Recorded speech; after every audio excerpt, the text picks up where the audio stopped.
एक शहर में 4 दोस्त राहुल, अमन, सौरभ और विजय एक लॉज में रहते थे।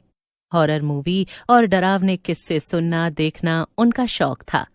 एक दिन वो बैठकर भूतिया पिज्जा की अफवाहों पर हंस रहे थे। अबे सुना है खड़वट में कोई भी चीज डिलीवर नहीं होती, मोबाइल सिग्नल भी नहीं आते, और अगर कोई पिज्जा वहां मंगवाए तो भूत देने आ जाता है। चलो टेस्ट करते हैं। अरे ये वही हॉट क्रस्ट पिज्जा वाली मिडनाइट क्रेविंग सर्विस है ना? रात 12 बजे के बाद डिलीवरी देती है। चल ट्राई कर, देख तो कौन आता है। राहुल ने मोबाइल उठाया और नंबर डायल किया। उधर एक भारी डरावनी आवाज आई। हॉट क्रस्ट पिज्जा, ऑर्डर बताइए। एक लार्ज ब्लडी चीज बस्ट पिज्जा, खड़वट शमशान, पीपल के पेड़ के नीचे। फोन कटने से पहले धीमे स्वर में जवाब आया। 13 मिनट में पहुंच जाएगा। अबे 13 मिनट, ये भी क्या टाइम है? भाई अब देख, मजा आएगा। रात 12:59 पर लॉज की खिड़की से खड़वट की ओर काले बादल, धुंध और झूमते पेड़ दिखाई दे रहे थे। तभी दरवाजे पर दस्तक हुई। कोई जवाब नहीं आया। आगे बढ़कर राहुल ने दरवाजा खोला। सामने लंबा सा कद वाला, काले कपड़ों में टोपी पहना एक आदमी खड़ा था। चेहरा ढका हुआ, बस आंखें लाल, हाथ में पिज्जा का डिब्बा। भाई ये क्या है? इस आदमी के आते ही चारों तरफ हवाएं चलने लगी। कोई इंसान है या तूफान है? तुम्हारा ऑर्डर। वाह, तगड़ी सर्विस है, बिल्कुल सही टाइम पर आया है। चल पैसे ले और निकल। पैसे बाद में, पहले खाओ। ये कहकर वो आदमी बिना पैसे लिए धुंध में गायब हो गया। अबे ये कहाँ गया? अबे ये हमारे साथ प्रैंक तो नहीं कर रहा? चारों ने पिज्जा का डिब्बा उठाया और उसे खोलने लगे। उसमें से एक डरावनी आवाज आई। अगर हिम्मत है तो खड़वट के पीपल के पेड़ तले खाओ, तभी स्वाद मिलेगा।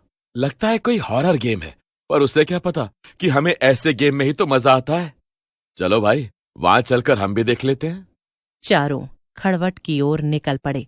रास्ता बिल्कुल सुनसान, बस हवा की सरसराहट। राहुल, तू एक काम कर, फोन चालू कर और उसकी लाइट जला। तब तक हम कुछ सही सी जगह देखकर कहीं बैठकर खाते हैं। राहुल फोन की लाइट जलाता है और उसे चारों तरफ घुमाने लगता है। तुम तीनों एक काम करो, मैं तुम्हारे आगे चलता हूं और तुम मेरे पीछे पीछे चलो। हम उस पेड़ के पास जाकर बैठते हैं तसल्ली से। चारों दोस्त पेड़ के पास जाने लगते हैं और उसके नीचे जाकर बैठ जाते हैं। राहुल के हाथ में पिज्जा का डिब्बा था जो धीरे धीरे हिलने लगता है।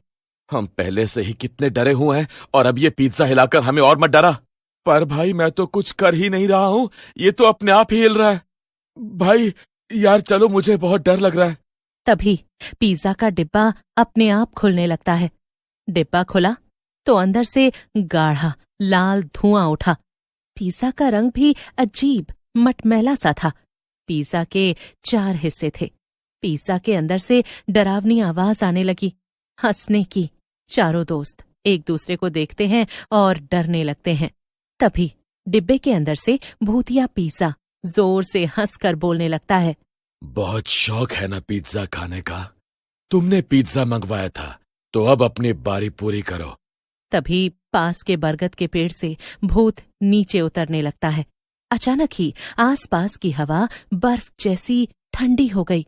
तुमने हमें बुलावा भेजा है, अब मजा चखो। भाई हम साथ आए हैं तो साथ ही जाएंगे। भाई प्लीज मुझे जाने दो, मुझे मेरी जान बहुत प्यारी है। हाँ भाई, इसके तो पैर भी उल्टे हैं और सिर कितना बड़ा है, राक्षस जैसा। ये तो बहुत खतरनाक लग रहा है। भाई भागना ही एक रास्ता है, भागो। तभी अचानक वो भूत तेजी से चारों दोस्तों की तरफ आने लगता है और चारों तरफ धुआं हो जाता है और भूत धुएं में ही कहीं गायब हो जाता है। बचाओ, प्लीज हमें माफ कर दो, अब हम यहाँ कभी नहीं आएंगे। अबे किससे माफी मांग रहा है? सामने तो कोई है ही नहीं। अरे अभी तो यही था, वो भूत हमारी तरफ आ रहा था, कहाँ गया? भाई मुझे लगता है कि हमने शायद कुछ ज्यादा ही हॉरर मूवी के सीन्स देख लिए हैं, तभी हमें हर जगह कुछ भी दिखाई दे रहा है। एक काम करते हैं, चुपचाप अपना चैलेंज पूरा करते हैं और यहाँ से फिर पिज्जा धीरे धीरे खून से भीगने लगा। चारों दोस्त डर से थर थर कांपने लगते हैं कि अचानक फिर से वही भूत वहां प्रकट होता है। खाओ, ये पिज्जा खाओ और फिर हमेशा के लिए खड़वट के मेहमान बन जाओ। हमें छोड़ दो, माफ कर दो। अब हम कोई प्रैंक नहीं करेंगे और नए हिस्सा बनेंगे। नहीं, ये तो यहाँ का नियम है। मेरा पिज्जा जो ऑर्डर करता है वो पूरा खाए बिना लौट नहीं सकता, और तुम लोगों ने ही ये पिज्जा यहाँ पर ऑर्डर किया है। अब अपना किया भुगतो। हम मानते हैं हमसे गलती हुई है, पर प्लीज हमें जाने दो, हमें माफ कर दो। तभी अचानक एक जोर का भूकंप आता है। चारों दोस्त वहीं बेहोश हो जाते हैं। फिर अगली सुबह सूरज उगा और सौरभ की आंखें खुलती हैं। कहाँ आ गए हम तो शायद खड़बत इलाके में थे। राहुल, अमन, विजय, उठो उठो यार, देखो क्या हुआ हमारे साथ। उठो, कितना सो गए। उठो और देखो कि हम कहाँ हैं। हम खेत में हैं? कैसे? पर भाई, कल तो हम खड़बत इलाके में थे ना। पर जहां तक मुझे याद है, हमने एक पिज्जा मंगाया था और हम एक डरावने इलाके में गए थे जहां हमारे साथ कल बहुत कुछ हुआ। लेकिन मुझे एक बात समझ में नहीं आ रही है, हम एक खेत में कैसे पड़े हुए हैं? कल जो हुआ, क्या वो सब हमारा सपना था, या किसी ने हमें परेशान करने के लिए ये सब साजिश चली? यह सच में कोई है? आखिर क्या राज है इस भूतिया पिज्जा का? आखिर कोई भूत कैसे पिज्जा भेज सकता है? आज हम दोबारा खड़वत इलाके में जाएंगे और उस भूतिया पिज्जा के बारे में पता लगाएंगे। फिर अमन और सौरभ दोनों फैसला लेते हैं। फिर रात 12:05 पर अमन और सौरभ दोनों फिर से एक नंबर डायल करते हैं और इस पिज्जा डिलीवरी शॉप पर कॉल करते हैं। Hello, pizza delivery service. Hello sir, pizza delivery service से वेलकम है। आपको क्या चाहिए?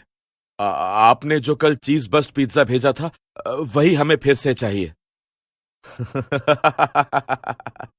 क्यों, कल जो पिज्जा भिजवाया था उसमें स्वाद ज्यादा आया क्या? हाँ, हमें पिज्जा पसंद आया, इसीलिए अब हमें वही पिज्जा दोबारा चाहिए। क्या तुम दे पाओगे? बिल्कुल सर, लोकेशन बताइए। खड़वत इलाका। ये कहकर फोन कट जाता है। सौरभ और अमन राहुल और विजय को सोता छोड़कर वहां से चले जाते हैं। दोनों उस इलाके में जाने से पहले एक तांत्रिक बाबा से मिलने जाते हैं। बाबा, हमें बचाइए, हम खतरे में हैं। हाँ बाबा, कोई ऐसा उपाय बताइए ताकि हम उस पिज्जा बेचने वाले भूत को सबक सिखा सके। बालक, वो भूतिया पिज्जा डिलीवरी सर्विस बहुत सालों से वहां रह रहा है और सबको परेशान करता है। न जाने कितने मासूम अपनी जान गंवा चुके हैं, पर मैं तुम्हें एक तरकीब बता सकता हूँ। फिर बाबा उन्हें कुछ समझाते हुए कहते हैं, जाओ बच्चों, आज कहानी खत्म कर दो इस भूतिया पिज्जा की। सब खड़वत के पास इकट्ठे होते हैं। तभी अचानक जोर की हवाएं चलने लगती हैं। आसपास धुआं सा उठने लगता है और उसी धुएं में वही पिज्जा वाला भूत हाथ में पिज्जा लिए आता है। लाओ 2 पिज्जा। क्यों, बड़ी जल्दी है तुझे? मरने का इतना शौक है क्या, या अपनी जिंदगी से तंग आ गया है? हाँ? अभी जरा ठहर जा, इतनी आसानी से मरने में मजा कहाँ आता है। तभी अमन ने पास पड़ी अगरबत्ती जलाई और भूतिया मंत्र बोलना शुरू किया। उस मंत्र का बार बार उच्चारण करने पर भूत और उसकी पैदा की गई भूतिया आत्माएं तड़पने लगती हैं। तभी पेड़ के पीछे से तांत्रिक बाबा निकलते हैं।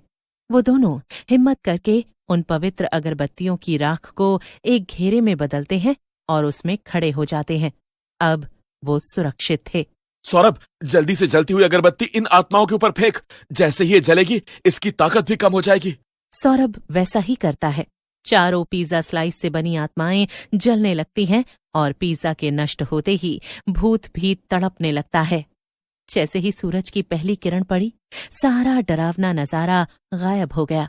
वो बरगद का पेड़ जो भूत का ठिकाना था, और वो भूतिया पिज्जा भूत समेत सब राख बन गए। तभी वहां बाकी दोनों दोस्त भी आ जाते हैं। अब कभी पिज्जा नहीं मंगवाना, खासकर रात को। फिर बाबा ने चारों को सुरक्षा तावीज दिया और कहा, अब खड़वट भूतिया पिज्जा से आजाद है, पर याद रखना, रात का मजाक कभी भारी पड़ सकता है। फिर वो चारों भी बाबा का आशीर्वाद लेकर वहां से चले गए।